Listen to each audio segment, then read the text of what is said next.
एक बात इस प्रकरण में हम आपको बता दें, आजकल सब दुनिया बड़ी दुखी है। भगवान से विमुख होने के कारण, शरणागति को स्वीकार न करने के कारण, भगवान के प्रति, गुरुजनों के प्रति, माता पिता के प्रति सद्भाव न होने के कारण अपने ही कर्मों से दुखी हैं। कोई दुखी करने वाला है नहीं।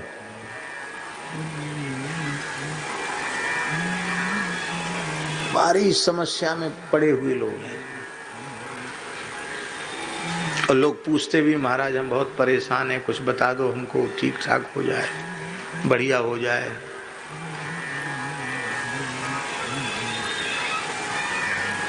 बताने वाले लोग बताते भी हैं, पर हमारे पास तो ऐसी कोई चीज है नहीं जो हम बतावें कि वहाँ नारियल चढ़ा दो, वहाँ गंडा बांध लो, वहाँ ताबीज लटका लो, वहाँ से झलवा लो, वहाँ से फुकवा लो, वहाँ से ठीक हो जाएगा, इतने दिन अमुक जगह पहुँच जाओ तो ठीक। ऐसा कुछ व्यवस्था हमारे पास है नहीं, है भी नहीं, और कभी ऐसी व्यवस्था चाहते भी नहीं। दोनों ही बातें हैं। पुरुष थे, सिद्ध पुरुष थे, महान योगी, समर्थ सिद्ध पुरुष तो वे थे ही। अनेक दिव्य शक्तियां उनके पास थी। एक बार हमसे बोले कि एक ऐसा प्रयोग है, प्रतिष्ठा होगी, बहुत मान्यता होगी। अच्छा, तो बोले वो कोई ऐसी वैसी चीज नहीं, सामान्य प्रयोग है, हो जाएगा। ठीक है, धूना पर, और हम जाके साष्टांग किए तो बस मेरी तरफ देखा और देखते ही बोलना शुरू कर दिया उन्होंने। इंद्री द्वार झरोखे नाना, तांता सुर बैठे कृथाना, आवत देखें विषय बिहारी, तुरते दही कपाट उघारी, रिद्ध सिद्ध बहु प्रेरे भाई, बुद्धि लोभ दिखावे आई, होई बुद्ध जो परम स्यानी, तिन तिन चितैन अनंत जानी। भगवान की प्राप्ति में विशुद्ध ज्ञान और भक्ति की प्राप्ति में सिद्धियां बाधक हैं। क्या होगा? प्रतिष्ठा सूक्री विष्ठा, बेकार बेकार। इस सिद्धियों के चक्कर में पड़े हुए लोग नरकों में जाते हैं। आग रोक दिया, पानी रोक दिया, उससे क्या फायदा हो गया? 10-20 हजार आदमी आ गया, कुछ पैसा चढ़ गया, उससे क्या फायदा हो गया? हम मन में सोचे लगे कि अभी तो 2-4 दिन पहले तो एकांत में बड़ी उन्होंने प्रयोग बताया, और अब ये नरक जाने वाली बात कह रहे हैं। अभी प्रयोग तो हमने किया ही नहीं। तो प्रयोग की एक वस्तु थी, कुछ नहीं, मिट्टी ही थी वो। तो उस प्रयोग की उस वस्तु को हम उठे वहां से थोड़ी देर बाद, और उसको हम जमुना जी में ही पधराया है। हमने कहा लो सिद्धि देवी, हमने प्रयोग तो किया नहीं, पर लो तुदीयम वस्तु गोविंद तुभ्यमेव समर्पये। अब किसी से कुछ कहा नहीं हमने। दूसरे दिन फिर आके बैठे, शाम को बैठते थे थोड़ी देर उनके पास, तो हमारी तरफ देखते ही बोले, वाह बहुत अच्छा हुआ, रिद्धि सिद्धि के चक्कर में नहीं पड़ना चाहिए, फेंक आए जमुना जी में। हमने कहा हाँ, वाह बहुत अच्छा किया, बहुत अच्छा किया, बहुत अच्छा किया, वाह हम तो परीक्षा ले रहे थे तुम्हारी। ऐसे त्रिकालदर्शी महात्मा कहने की, पूछने की, बताने की जरूरत नहीं।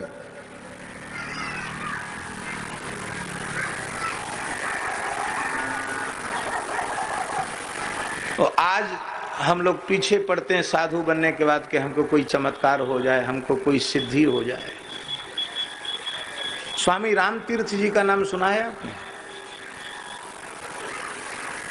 शान शाह राम, स्वामी रामतीर्थ, पंजाब के थे। अब तो इस समय वो पाकिस्तान में चला गया, उस समय पंजाबी था। हैं? अच्छे विद्वान भी थे। तो स्वामी रामतीर्थ जी गंगा किनारे टहल रहे थे। उसी समय एक सिद्ध आया, सिद्ध था वो। बोले स्वामी जी यहाँ कैसे घूम रहे हो? बोले हमको पल्ली पार जाना है, नौका के प्रतीक्षा में है, नौका आएगी तब जाएंगे इसमें बैठ के। अरे बोले किस बात के महात्मा हो? कपड़ा रंगा लिया, पहन लिया कपड़ा। अरे महात्मा तो उसको कहते हैं, अग्नि जल पवन सब पर अधिकार, उसको महात्मा कहते हैं। वो खड़ाऊ पहने थे महाराज, कमंडल हाथ में था ही उनके, खटपट करते हुए गंगा जी पे ऐसे चल के चले गए जैसे कोई जमीन पे चल के जाता है। सिद्ध था वो गंगा जी पे चल के चला गया। बाढ़ की गंगा जी, पल्ली पार खड़ा हो गया। थोड़ी देर में नौका आई, राम तीर्थ जी बैठ गए नौका में, पल्ली पार गए। अब वो सिद्ध पीछे पड़ा था कि इसको चिढ़ाएंगे, तो राम तीर्थ जी थे, तो नौका के पास ही वो सिद्ध खड़े थे।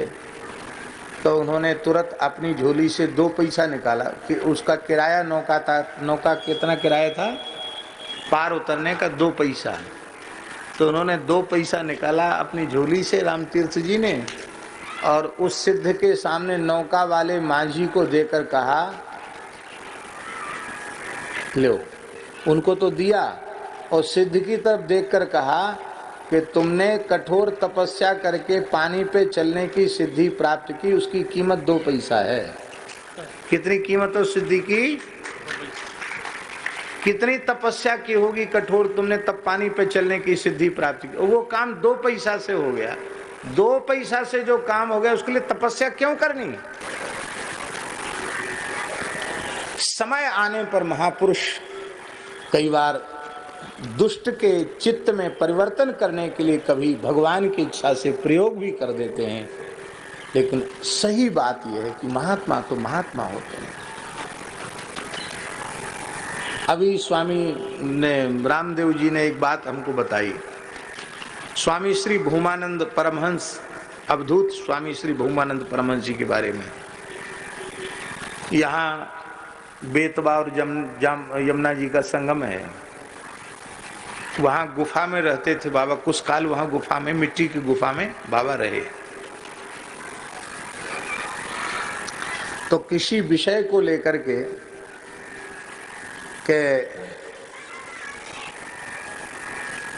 अवधूत स्वामी भूमानंद जी से इस विषय पर हम लोग प्रश्नोत्तर करेंगे, शास्त्र कुछ चर्चा करेंगे। इस भाव से परम पूज्य श्री रोटी राम बाबा सिद्ध पुरुष और श्री परशुराम जी महाराज, वो भी इसी क्षेत्र के महापुरुष थे। ये दोनों महापुरुष गए जिस गुफा में बाबा श्री पूज्य स्वामी श्री भूमानंद जी महाराज विराजते थे, गए और जाकर खूब आवाज लगाई।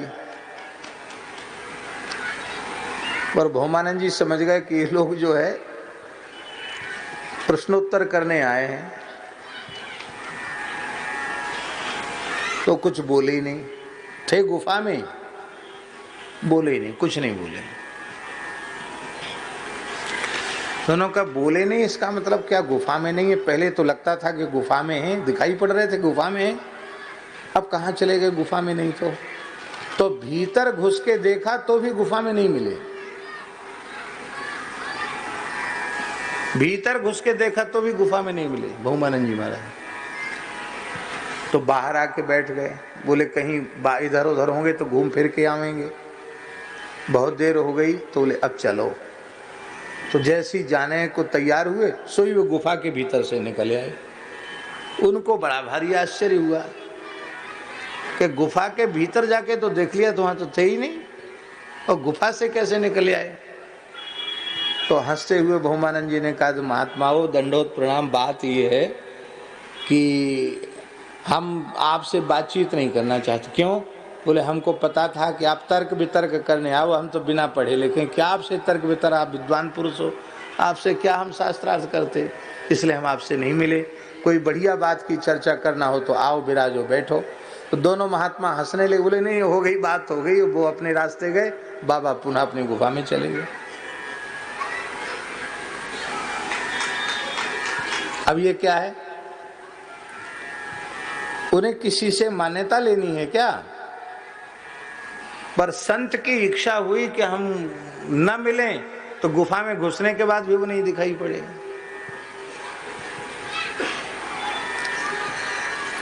इधर सौराष्ट्र में एक जगह एक महात्मा थे रामानंद संप्रदाय के, उनका नाम था श्री रामदास जी महाराज। त्यागी बाबा लोग कहते थे उनको, बहुत अच्छे संत थे। वो ऐसे विलक्षण महात्मा थे कि राजा साहब दर्शन करने आए, रामदास जी महाराज का। उन्होंने कहा राजा आएगा फिर तो लोग कहेंगे कि राजा साहब आए तो तमाम जनता आएगी, भीड़ आएगी यहाँ। तो बाबा जी जिस आसन पर बैठ के भजन कर रहे थे उसी आसन पर बब्बर शेर बन के बैठ गए, बब्बर शेर। और जैसे ही राजा आए, उनके साथ सेवक युवक थे, निकट जैसे आए, हा करके उन्होंने दहाड़ मारी, पूरा जंगल कांप गया। तो राजा के साथ कर्मचारी भागे वहां से। उस जमाने में घोर जंगल तो था ही, चले गए। जब दूर जा गए तो क्या देखा, वहां शेर वेर कोई नहीं, बाबा जी बैठे, लेकिन राजा आया नहीं, वापस चला गया। तो हमने नहीं देखा उनको, पर हमने प्रामाणिक लोगों से सुना है कि कभी वो वहां होते तो दिखाई नहीं पड़ते। कभी हम भी उनके स्थान पे एक बार गए। संत तो पधारे हुए, उनको हो गए कम से कम 80 वर्ष हो गया होगा उन संत को भगवत धाम गए हुए।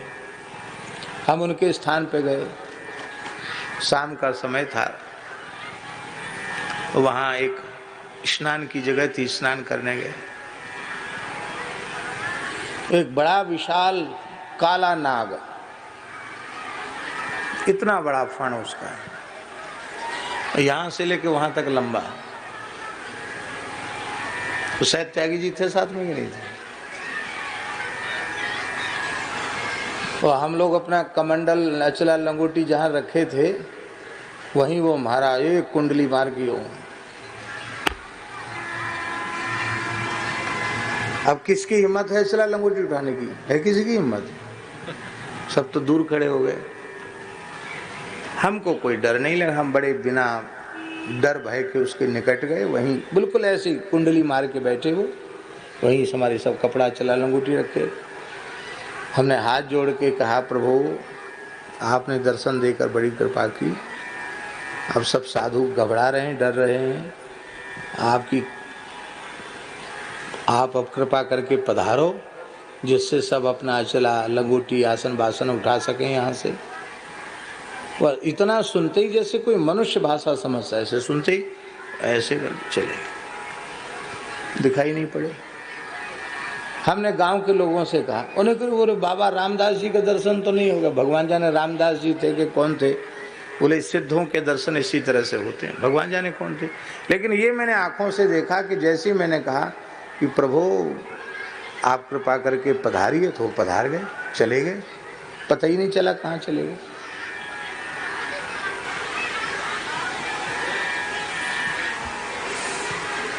पर ये सिद्धियां कोई मंत्र तंत्र जंत्र की नहीं होती हैं, ये भगवान का नाम जपते जपते जपते जपते हैं।